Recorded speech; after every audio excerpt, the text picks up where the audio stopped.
Hi there. So this short video will try to summarize the market condition about the silver. I call it silver rush because the silver price gone quite a lot recently. And the subtitle will be from speculative commodity into strategic industrial necessity.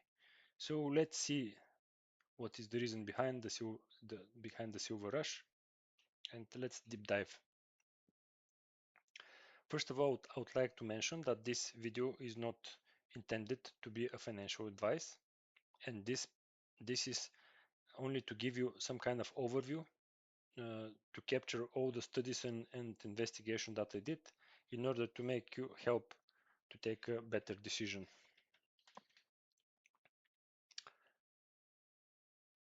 Okay, so this will be uh, like a short summary about the topics that we'll discuss, that I'll present. So I separate them like tail and headwinds. So the major tailwinds for the silver price to go up is that it's acting like an inflation hedge, very strong industrial demand, and there is also some geopolitical and supply constraints at the moment.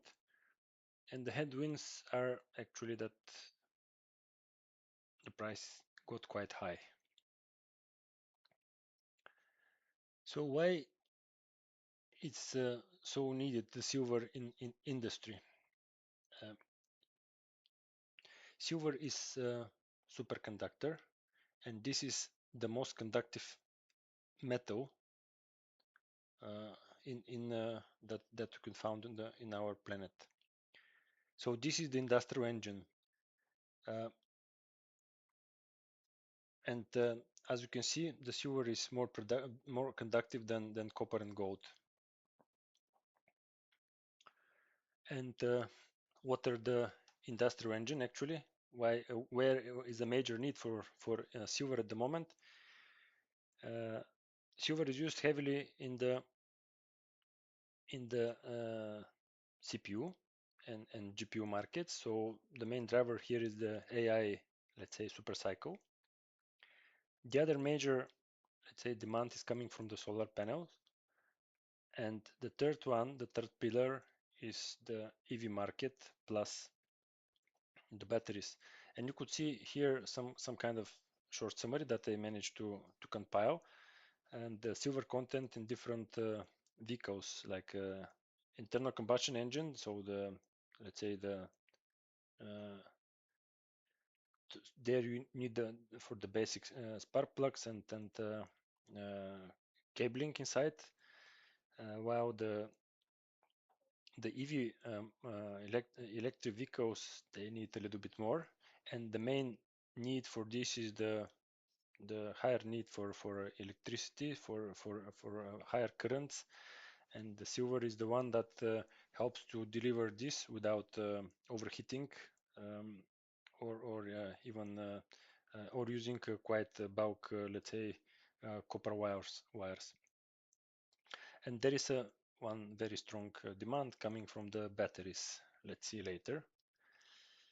So as I mentioned, in the data centers and AI chips, you're using the silver in order to reduce the heat, and this is the main driver because this superconductive specifications that we mentioned about the silver. The other very strong is the solar panels, and there is a variant of the batteries at the moment that are solid state batteries developed by Samsung with some couple of Chinese manufacturers, so-called silver carbon anode, and this requires excessive amount of silver, like almost 1 kilogram per battery for a 100 kilowatt battery. So this is it will be a very high demand on this respect, and even if the market for these batteries is only 10% by 2028, this could consume the entire annual global silver mine production. So Of course, if the silver price is getting quite high, they will search for another options. But for the battery, it's the only option for these solid state batteries. But for copper wires, for instance, for maybe even for the solar panels, they might use copper substitution. But in some cases, you cannot avoid the silver. The other, let's say, demand for the silver is coming from the recent very high, very steep gold price hike. And uh, let's say historically, the average, let's say, gold to silver ratio is between 60. Uh, the recent years normal range is 70-80, and because of the very high, very fast gold, let's say, price rise, we have the gold to silver ratio in the end of 2025 around 100 to 1, which actually was like it was like a trigger for the silver rush, together of course with the demand in the industry. So historically, gold to silver ratio, it's presented here. You could see that apart from the years here, 78, 79, 2011, where we have some kind of speculation in the market, the current, let's say, gold to silver ratio decline is driven by real demand. So this is not speculation anymore, although there could be some participants in the market that are trying to make some gains, let's say, but the real driver behind is the industry demand. And you could see the historical gold price compared with the historical silver price, and you see the correlation. And yeah, this is actually the cause that triggers the silver initial, let's say, rush. There is also another aspect when we talk about the silver and, and gold correlation, and this is the geopolitical. So because of the high inflation and the started trade war between the China and the States, some of the big players on the market like China, India, Poland, they start accumulating gold instead of, let's say, US government debt. And this actually was the beginning or the reason that it triggers the gold price hike. And also we have other political reasons like instability in the Israel and the Middle East, the war in between Russia and Ukraine, um, and recent development in the Caribbean as well, from the Venezuela, let's say, and U.S. tensions. So this all goes that goes is like a safe haven, let's say, and a lot of people, a lot of money were moved to gold. And then it's another topic that is related to BRICS, where they're trying to create their own currency. So as you can see here, the gold reserves are on the let's say on the historical highs, and this is driving the gold demand and the gold price. And also you could see that the US dollar, like a reserve currency, trend at the moment is going down. We have some kind of similar trends in the past, and everything depends how the geopolitics will let's say uh, develop. But in this case, at the moment, and the recent trend is that US dollar is losing its ground slowly, let's say, and the gold, you could see here that the gold reserves are climbing up. So let's explore a little bit more about the BRICS. A lot of people are skeptic about this, let's say, economic, let's say, organization. But I would say that the BRICS is getting quite powerful because you have very big countries that are inside of this organization, like India, China, Russia, Brazil, and they decided to make a new system called the unit in 2026, and this system, or they will, they will have a mix of gold plus 60% of local currencies. So this means that in order to develop or to use this system, if the adoption is rising, you need more gold in order to back the currency.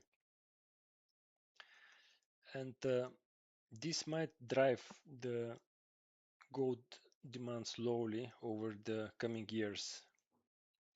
And you could see maybe that this initial demand was driven by accumulating the necessary maybe amount of gold to initiate this unit, let's say, this unit-backed currency. So based on this, the forecast from some banks are that the gold will reach around 5,000 at the end of 2026. As I mentioned, it is expected to climb slowly. At the moment when I'm recording this video, the gold price is around 5,600 USD, and silver is at the range of $90. So the gold, let's say, rise will pull also the silver up because of this, let's say, gold to silver ratio. And if the gold is too expensive, maybe a lot of banks will, or maybe not banks, but individual investors maybe also will hedge, will move the dollar to silver, let's say, reserves. Another very strong tailwind for the silver was beginning of this year in 2026, where China implemented a strict export licensing. Why it matters? Because China roughly controls the 60-70% of global silver refining. And now with this act, they're actually limiting the available silver for the rest of the world. And mm, they move it to the strategic material like rare earths, which they need the silver for their own industry indeed. So they're the major producer of batteries and solar panels. So in order to protect their economy, they implemented this rule.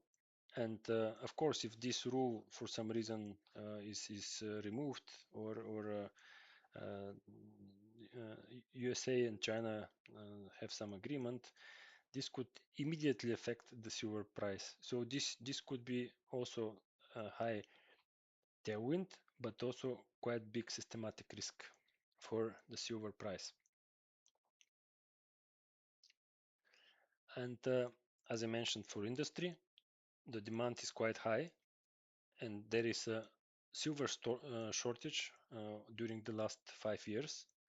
And now this, with the acceleration of the AI, electrical vehicles adoption, and solar panels, and of course new technologies for batteries, this demand could even increase.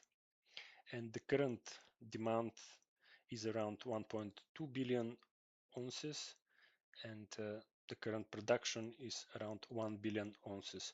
So this could drive the silver demand high and could lead to further compression of the gold to silver ratio, maybe to levels above 50. And what is the problem about the silver the silver shortage, it's very hard actually to increase the silver production because there are no dedicated, let's say, silver mines. But silver is byproduct of mining copper, lead, and zinc. And in order that the miners or the companies increase their, let's say, capacity, this means that also the copper price, zinc and lead price should go up in order to justify the investment. And this could have some additional delay on silver production, let's say. I will not explore all the effects. You saw on the graph that there was some spikes or drops in the gold to silver ratio, but you see that there was a very big correction on January in the beginning of the year 2026, and this was mainly driven by technical rebalancing, which means that it's not a fundamental shift, but some of the large institutional funds they need to rebalance their portfolio every January because the silver outperformed the market and it climbed so high for a short period of time, it became overweight. Uh, so actually, they should keep the assets not more than 50% of their, let's say, uh, of their portfolio, and this caused them to sell some of the silver in order to rebalance the portfolios. But as you can see, this drop in the silver price was very short, and now the silver is again on all-time high. This means that the demand is there, and maybe smaller investors are jumping in the silver rush. This means that the tailwind and the demand on the market is still not saturated. The problem with silver on the other side is that it's very uh, it's fluctuating a lot. So its beta is quite high, and you could see from the historical, uh, let's say, graph on the price of the silver that it could go up and down quite fast, and the trends are quite, I would say, contradictory, and this could cause a lot of loss as well if you jump into the silver rush on the not during the right time. Unfortunately, we don't have a crystal ball to say when the silver rush will over and what will be the target price that we could expect. So another point that could affect the silver price is the silver, let's say, reserves. And you could see again, China is major player here. China, Russia, and Peru, Australia, and Mexico. So this means that China's have additional leverage, let's say, on the market, and it has a very strong control on the silver market. I suppose that some of these countries could maybe smooth a little bit the silver price if they try to cash in their reserves at the moment with these high prices. But as we mentioned, the world production plus recycling of silver is not enough to reach the current demand. Also, it's obvious that some of the countries in the let's say Latin America are quite strong here from the silver uh, uh, countries with the most mined silver on the right side. And again, China is number two here, that they're also mining quite a lot of silver, not only piling reserves, not only controlling and the export, but also they have a lot of mining, let's say, uh, production. So for sure, China would use this like a leverage during their, let's say, geopolitical tension between the states and the rest of the world. So there are a couple of options to invest in silver. One is to have a physical, let's say, to buy physical bars, let's say, which have maybe positive and negative side. But for me, the negative side is that it's not so easy after that to sell. Maybe to need more time. And for me, the best option forward will be to have a physical to have a ETF that is like a tracker for silver. And some of these trackers actually are, I would say, they have a physical silver that is sitting in the vaults in the States or London Stock Exchange or even in Asia. So we have a physical backup, backed physical backed ETF, and these are the most popular one, denominated in US dollars. And because I'm sitting in Europe, I also compiled a small list of ETF that are tracking the silver that are based in Europe, and you have different options here. You have euro based in Ireland, then you have in Swiss francs, and you have some that are denominated in pounds, British pounds. So you could see here some of them are with very low fee. So you have this option, and for me this is maybe the best way, because you could easily sell and buy from your brokerage account without necessity to buy, let's say, physical commodity. Then I wanted to play a little bit with the silver price and to see what could be the risk and potential, further potential. So I tried to create a couple of scenarios and also link it with the gold, because as we see, the gold is like a carrier to silver with a gold to silver ratio. And uh, typical, let's say, entry point that is widely assumed is when the gold to silver ratio drop below 100, is where you could start rotating gold to silver. And when the the gold to silver ratio drop below 40, maybe this could be a signal that you could start rotating backward from silver to gold. But now, having this high demand, industry demand on the silver, maybe the gold to silver ratio could be even uh, go lower, to be further compressed, and you could have some extreme scenario like gold to silver ratio 30. So with the current gold price, beginning of 2026 around 4,500, 4,600, you have here the potential, let's say, up and downs for the silver, and you could see that the risk is there to have a quite big negative, let's say, loss, to have a loss. And the gain that you have for the normal high scenario, let's say, or the high scenario, is like 20%. When the silver and still the silver has some time to go to 112. At the moment of the recording of this video, the silver price is around $90.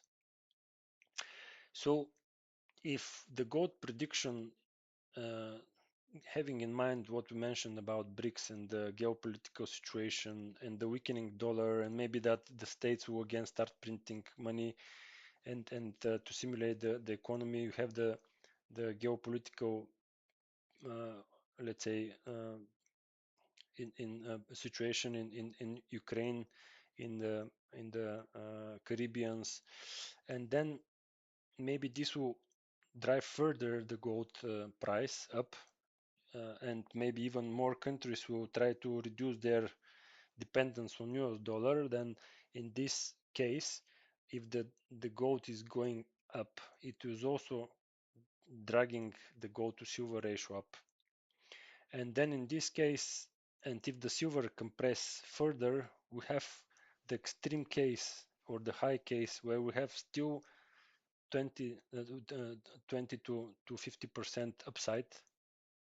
But of course, as I mentioned, the systematic risk that there is some agreement and China decides from today to tomorrow that there will be no need to put the silver anymore in the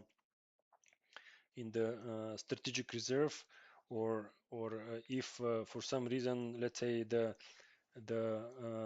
dollar weakness reversed and the trust in dollar is coming back, so not so much demand for gold anymore, so this could reverse the trend, uh, and which the major risk is the China, let's say, decision about the rare earths, because this could be like a trigger switch and quite high drop on the silver price in a very short period.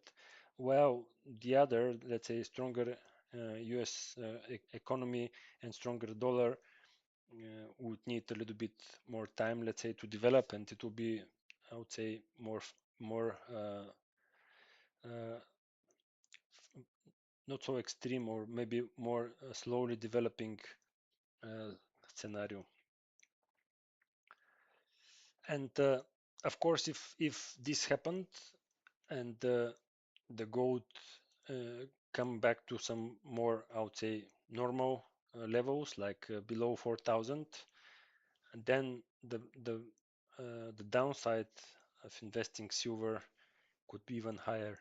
So there is no clear path. At the moment, it looks at that the silver trend is very strong. The silver rush is very strong, but it's not clear when this will stop. So my idea for you was just to compile this information, not to give you any advice. Uh, if I need to disclose my personal situation, I had invested in silver in ETF, uh, and to be honest, I exit today at the levels at $90 in silver. But maybe this was a mistake, and instead of exiting the silver, you could just put a stop loss on the ETF on your brokerage account, and move this stop loss with a silver. If the silver continue to go up, you could just move the stop loss up and follow the trend until it breaks, let's say. So maybe this was a better strategy than mine, but I decided to exit the silver and put this in a let's say compounders, like maybe Mastercard, because of this recent Trump announcement. um, I think it might be better in the long term. So this is what I wanted to share with you today. As I mentioned, I would like with this short video more or less to trigger some kind of discussion, to have some kind of overview, and then to get your feedback, because this is my view, what I try to compile. But the idea that I don't want to be like a one-way communication, uh, telling you what to do, or I would rather would like to hear your view on the silver market, and your view on 2026. So I would be really happy if you write comments out, and if there will be enough feedback and valuable information, I'll make a recap on this video, maybe in a couple of weeks. So thank you very much for your attention.